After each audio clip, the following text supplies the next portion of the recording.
विश्वास का उत्तम उदाहरण अर्थात अर्जुन ने 10 लाख सेना का त्याग करके श्री कृष्ण को चुना। जो रास्ता ईश्वर ने आपके लिए खोला है 1 उसे कभी भी बंद नहीं कर सकता। 1 कोई भी कारण हो, कोई भी बात हो, चिढ़ो मत, गुस्सा मत करो, जोर से मत बोलो, मन शांत रखो, विचार करो, फिर निर्णय लो। आवाज से आवाज नहीं मिटती बल्कि चुप्पी से मिटती है। तकलीफ सिर्फ आपको होगी, दुख भी आपको ही होगा। मन शांत रखोगे तो सुख भी आपको ही मिलेगा। समस्या आती है तो उसका अंत भी निश्चित है। जो भी व्यक्ति श्री कृष्ण की शरण में जाता है वो कभी भी निराश नहीं होता तथा उस मनुष्य के मन में तनिक भी निराश जन्म नहीं लेता है, क्योंकि श्री कृष्ण सदैव अपने भक्तों का ख्याल रखते हैं। नीचे में कुछ श्री कृष्ण सर्वश्रेष्ठ सुविचार दिए हैं जिससे आपके मन को शांति मिलेगी। संबंध बड़ी बड़ी बातें करने से नहीं, छोटे छोटे भाव को समझने से गहरे होते हैं। आज मुश्किल कल थोड़ा बेहतर होगा, बस उम्मीद मत छोड़ना, भविष्य जरूर बेहतरीन होगा। संसार में सभी एक जैसे नहीं हैं, इसीलिए जिसने तुम्हारा साथ दिया उसका साथ दो तथा जिसने त्याग दिया उसे तुम भी त्याग दो। जीवन में रिश्ते धागों की तरह है। जिस धागे की गांठें खुल सकती हैं उस धागे पर कैंची नहीं चलानी चाहिए, क्योंकि रिश्तों की छोटी छोटी खुशियां ही तो जीने का सहारा बनती है।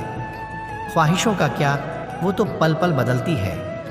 आत्मा को निरंतर साफ करते रहें, दुनिया को निरंतर माफ करते रहें, परमात्मा को निरंतर याद करते रहें। सभी धर्मों को छोड़कर मेरी शरण में आ जाओ, मैं तुम्हें सभी पापों से मुक्त कर दूंगा, इसमें कोई संदेह नहीं है। बुरा वक्त आपको जिंदगी के उन सभी सच से सामना करवाता है जिनका आपने अपने अच्छे वक्त में कभी ख्याल भी नहीं किया होता है। जो हो रहा है उसे होने दो। तुम्हारे ईश्वर ने तुम्हारी सोच से भी बेहतर तुम्हारे लिए सोच रखा है। बुराई अवश्य रहना चाहिए, तभी तो अच्छाई इसके ऊपर अपनी पवित्रता साबित कर सकती है। विश्वास अगर खुद पर रखो तो हमारी शक्ति बन जाती है, और दूसरों पर रखो तो वो अपनी ही कमजोरी बन जाती है। आप कब सही थे इसे कोई याद नहीं रखता है, लेकिन आप कब गलत थे इसे सभी हमेशा याद रखते हैं। यदि लोग आपके विचारों को गलत बताने की कोशिश करते हैं तो यह आपका कर्तव्य है कि आप अपने विचारों को सही साबित करके दिखाएं। चक्रव्यूह बनाने वाले सारे अपने ही लोग होते हैं।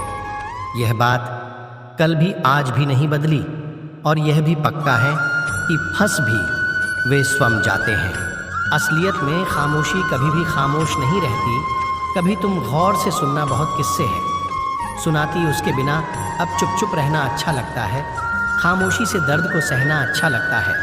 जिस हस्ती की याद में दिन भर आंसू बहते हैं, सामने उसके कुछ न कहना अच्छा लगता है। मिलकर उससे बिछड्डी आँच न जाऊं, डरती रहती हूँ इसलिए बस दूर ही रहना अच्छा लगता है। ज़ब्त कहता है कि खामोशी से बसर हो जाए, दर्द की जिद है कि दुनिया को खबर हो जाए। कितना कुछ बोल जाती है ना यह खामोशियाँ, कहीं दिलों के दर्द छुपा जाती है तो कहीं सबब ई हयात की मोहब्बत। इतनी शिकायतें करती हैं, इतनी रुसवाई झेलती है। खामोशियाँ मजबूरी में होती हैं और कहीं आदत बन जाती है। आंसुओं में बह जाते हैं और किसी किसी को अच्छी लगती है। खामोशियाँ सिर्फ गम नहीं छुपाती किसी की बर्बादी, तो किसी की भलाई छुपाती है। कितने अजीब होते हैं हम सब, कभी खामोशियाँ को समझते नहीं और बाद में उसे पे इल्ज़ाम लगाते हैं। खामोशियाँ भी बोलती हैं, उनकी भी आवाज़ होती है जो सिर्फ दिल से सुनने वाले ही समझ सकते हैं।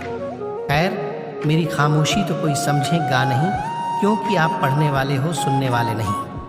वो खामोश हुआ तब हमने जाना खामोशी के कितने सारे लहजे होते हैं, कोई समझ नहीं पाएगा। मेरे हालात की गहराई को किसी ने समझा ही कहाँ है। मुझे खामोश होने के बाद तुम्हारी खामोशी बहुत कुछ कहती है और हम बोलकर भी बोल नहीं पाते।